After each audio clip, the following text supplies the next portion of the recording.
Assalamualaikum warahmatullahi wabarakatuh. Dia ini seorang mullah. Mullah itu berarti ulama, orang khusus, orang khawas. Tapi sehari-hari pura-pura jadi orang bodoh, pura-pura jadi orang awam. Gayanya pokoknya itu. Dia ini orang yang tidak masuk di klasifikasinya Ghazali. Kalau Ghazali kan ada orang pinter tapi tidak tahu kalau dia pinter. Ada yang 4 itu. Tapi Ghazali nggak punya klasifikasi orang pinter yang pura-pura bodoh. Makanya saya sebut alternatif, tidak ada. Yang banyak kan orang bodoh pura-pura pinter. Ini kebalikannya. Orang pinter tapi pura-pura bodoh. Dan kalimatnya, kata-katanya, perilakunya lucu. Orang paling awam bisa tertawa. Tapi hanya orang yang paham, yang mau berpikir dalam, yang bisa menangkap maksudnya. Kamu baca ceritanya mesti ada buku kumpulan humor sufi ceritanya Nasruddin, itu kamu mesti ketawa. Tapi coba satu-satu cerita kamu jelimeti, kamu renungkan, nanti ada makna yang dalam di situ. Malam ini kita coba semacam itu. Kemudian yang keempat, Nasruddin ini pemberani. Dia tidak takut ketemu Timur Leng. Dia tidak takut ketemu ngeritik tetangganya sendiri, ngeritik masyarakatnya, ngeritik tradisi. Dia pengen ngomong-ngomong aja. Timur Leng yang sangat ditakuti itu, satu ketika kalau ketemu Nasruddin, kamu kan dipercaya masyarakatmu. Menurutmu hargaku ini kalau dijual berapa, katanya Timur Leng. Jawabannya Nasruddin, ya kalau saya lihat sampean ini ya paling harganya ndak nyampe 1000 dinar. Ketawa Timur Leng, lah kok bisa? Aku ini raja timur dan barat, hargaku nggak nyampe 1000 dinar. Bajuku aja hampir 1000 dinar. Lah iya, saya cuma menilai bajunya sampean. Itu kan mau nyindir sampean tidak ada harganya. Yang ada harganya bajunya. Oh itu kamu ngomong kayak gini di depan presiden bisa wassalam. Tapi kalau Nasruddin tidak. Karena orang tahu seperti apa kualitas seorang Nasruddin. Oke. Nah, ikon di mana-mana gambar Nasruddin itu sebagian besar seperti ini. Jadi gambar Syekh Maulana naik keledai tapi menghadap ke belakang. Biasanya ilustrasinya dia ini ngadep ke belakang karena diikuti murid-muridnya yang di belakang. Itu kan lucu, kamu lihat saja lucu, tapi sebenarnya ya ada maknanya. Yang pertama, sebenarnya ini simbol. Simbol apa? Yang pertama, membelakangi dunia. Setiap orang biasanya hidupnya ingin menguasai dunia, ingin menggenggam dunia. Para sufi ingin membelakangi dunia. Nasruddin ini seorang sufi, maka dia ingin membelakangi dunia. Analoginya naik kedelai ngadep ke belakang. Ya. Ya nanti kamu boleh nyoba. Kalau pulang naik motormu ngadep nang mburi. Niru Nasruddin. Yang kedua itu isyarat bahwa Nasruddin sudah bisa menguasai egonya. Dibiarkan saja keledai itu jalan sendiri di arah yang tepat. Jadi tidak perlu dituntun. Kenapa orang ngadep ke depan kan ingin mengarahkan kudanya, mengarahkan keledainya. Tapi kalau kudanya, keledainya sudah terkontrol, sudah pintar, tidak perlu capek-capek dikontrol. Maka simbolnya dia ngadep ke belakang, nggak mungkin kesasar, wong sudah dikuasai keledainya. Yang ketiga, tadi kan ceritanya biasanya di belakangnya ada murid-muridnya. Dia tidak ingin membelakangi murid-muridnya. Dia tidak ingin kelihatan lebih menonjol dibandingkan murid-muridnya. Dia tidak ingin disebut orang yang nomor satu, yang punya kelebihan. Makanya gambarnya naik keledai menghadap ke belakang.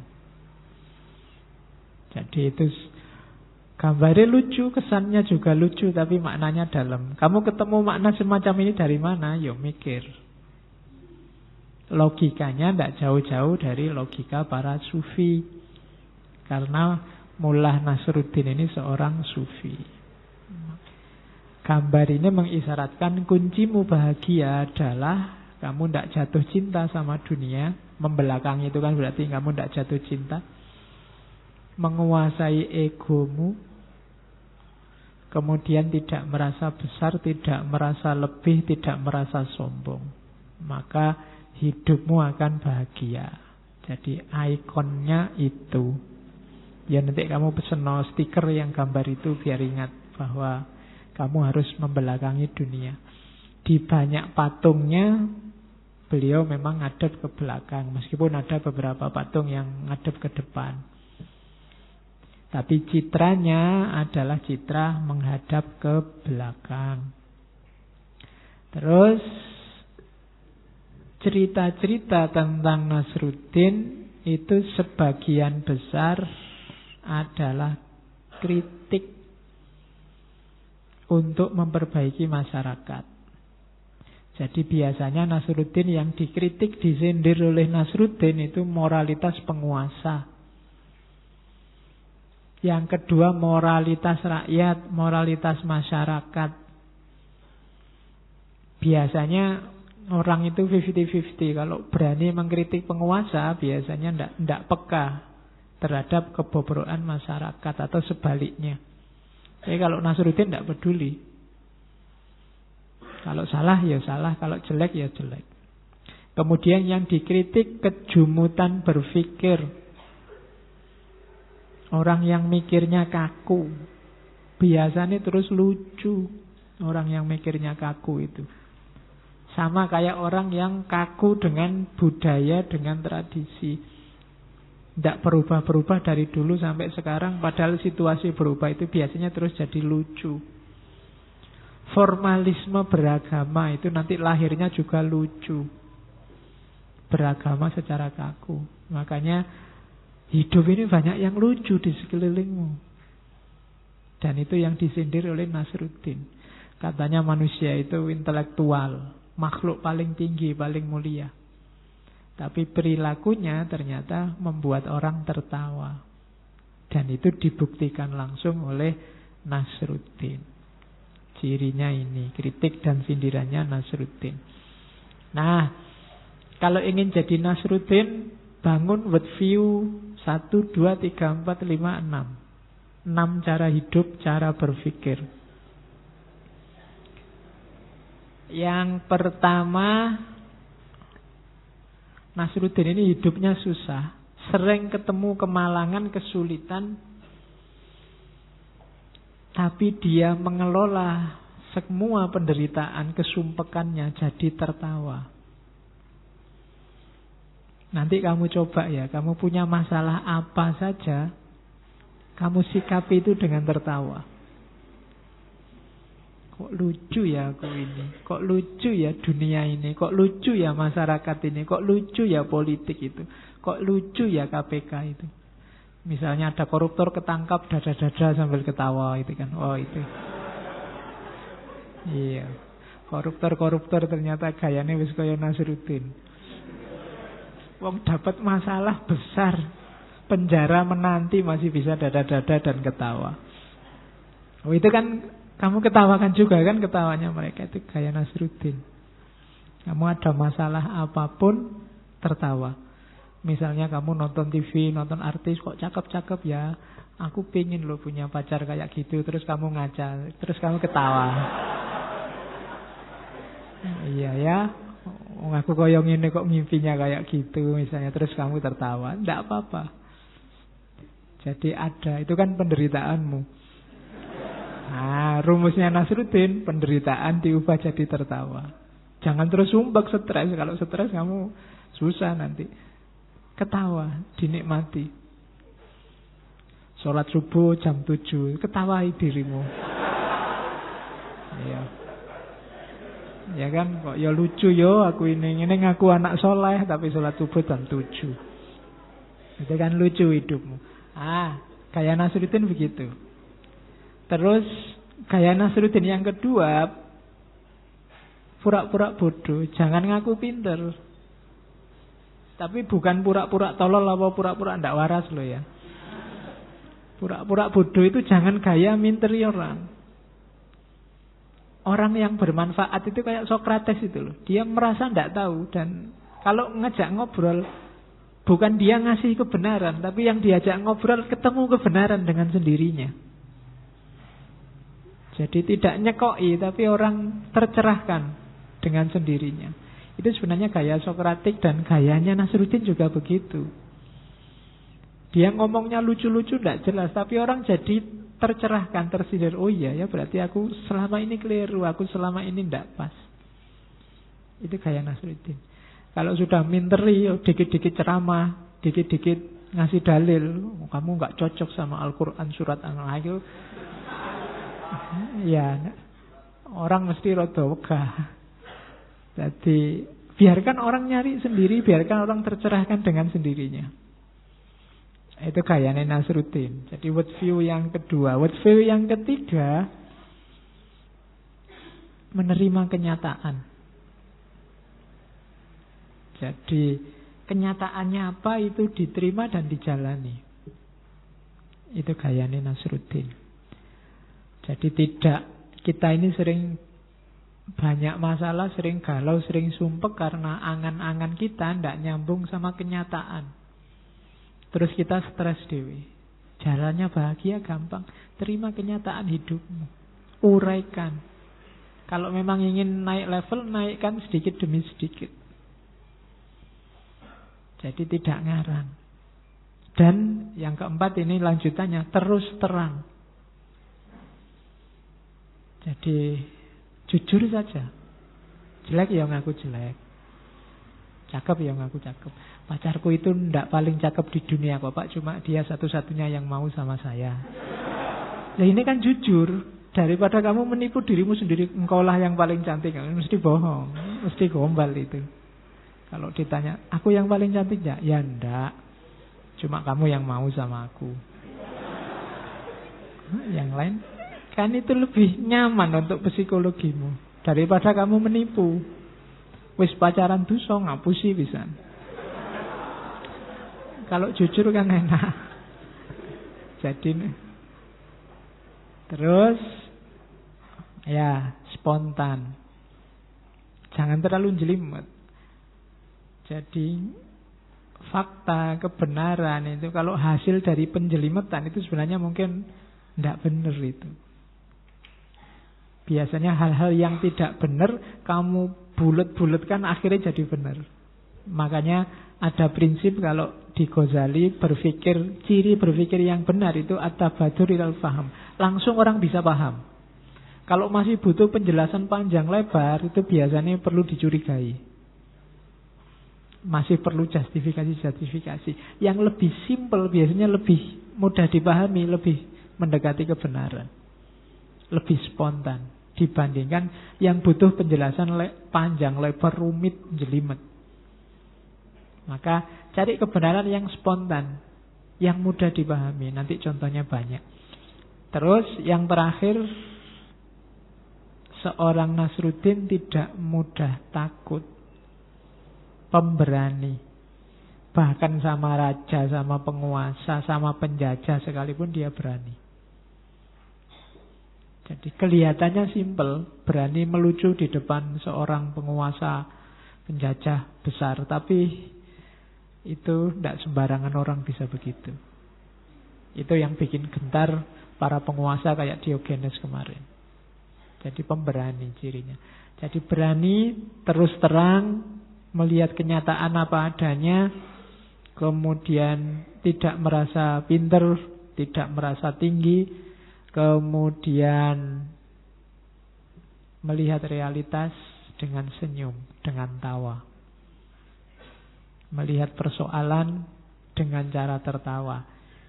Dari situ kalian akan ketemu seorang Nasruddin. Jadi hidup yang santai. Oke, sekarang kita mulai ke ide-ide lucunya Nasruddin. Catatan saya, cerita-cerita yang beredar tentang Nasruddin di mana-mana itu jangan dianggap itu persis ya kayak gitu cerita hidupnya Nasruddin. Enggak. Jadi kalau bahasa Inggrisnya fabricated and multiplied by types. Jadi itu dibikin oleh para penggemarnya Nasruddin. Cuma alur, model, dan tipenya sama. Jadi cerita ini ya memang dibuat. Cuma ya kayak gitu Nasruddin itu dulu. Terus diilustrasikan versi orang Indonesia, versi orang Turki, versi orang. Tapi narasinya rata-rata sama. Cuma dibikin sesuai lokal masing-masing. Jadi jangan dianggap persis begitu ceritanya. Enggak. Tapi visi atau misi semacam itulah yang dibawa dengan segala kelucuannya oleh seorang Nasruddin dalam hidupnya. Jadi yang pertama itu. Jadi tidak usah ditanya, itu kejadian benar apa fiktif? Mungkin fiktif kejadiannya, cuma misi pesan yang dibawa oleh Nasruddin dan gaya lucunya memang begitu. Jadi orang kan nggak bisa detail cerita satu-satu. Nasruddin bukan nabi. Kalau nabi kan diriwayatkan an siapa. Kalau Nasruddin kan enggak. Orang ceritanya semacam folklore aja. Cerita-cerita rakyat. Kayak cerita kancil itu loh. Kamu kan nggak tanya, beneran Bo, kancilnya ada di mana sekarang? Itu kancil kelahiran tahun berapa yang nyuri timun itu? Kan nggak begitu. Tapi kamu ngambil hikmah rahasia di balik cerita itu, kan begitu. Nah, tentang Nasruddin juga begitu. Yang kedua, misinya cerita-cerita itu biasanya misi humanistik. Misi pertama. Jadi biasanya yang dibawa adalah kegembiraan, menikmati hidup, menunjukkan betapa hidup ini beragam. Ini kesadaran 3 ini aja kalau kamu punya, kamu sudah luar biasa. Hidup yang gembira, hidup yang nikmat, sadar bahwa hidup ini macam-macam. Ini sudah bekal luar biasa dirimu untuk bisa bahagia. Jangan hidup yang murung. Orang murung itu, orang pesimis itu biasanya melihat aspek negatif apapun yang kamu alami. Kalau orang pesimis, orang gembira itu melihat sesuatu secara gembira. Tidak lulus mata kuliah kalau orang gembira. Wah, alhamdulillah tidak lulus, bisa belajar lagi. Wong aku belum ngerti apa-apa. Itu kan gembira. Jadi masih bisa tertawa meskipun tidak lulus. Kok semuanya tidak lulus? Wah, alhamdulillah, berarti diingatkan. Iya. Tidak ada yang tidak bisa kamu baca secara gembira. Paling mentok adalah, alah wong ini urusan dunia aja, ngapain sumpek-sumpek amat. Itu kan simple. Paling mentok kan ke situ kamu. Tidak ada alasan untuk tidak gembira. Orang yang tercinta pergi meninggalkanmu semua. Wah ya, dia malah nyaman berangkat duluan, tidak ngalami sumpeknya pilkada 2019 dan pilpres 2019 juga misalnya. Itu kan bisa bikin, alhamdulillah kita yang lebih sumpek ini yang tidak berangkat. Nah itu kan melihat segalanya dari perspektif yang menyenangkan. Tidak ada kok hidup yang gelap total atau terang total. Tergantung caramu melihat.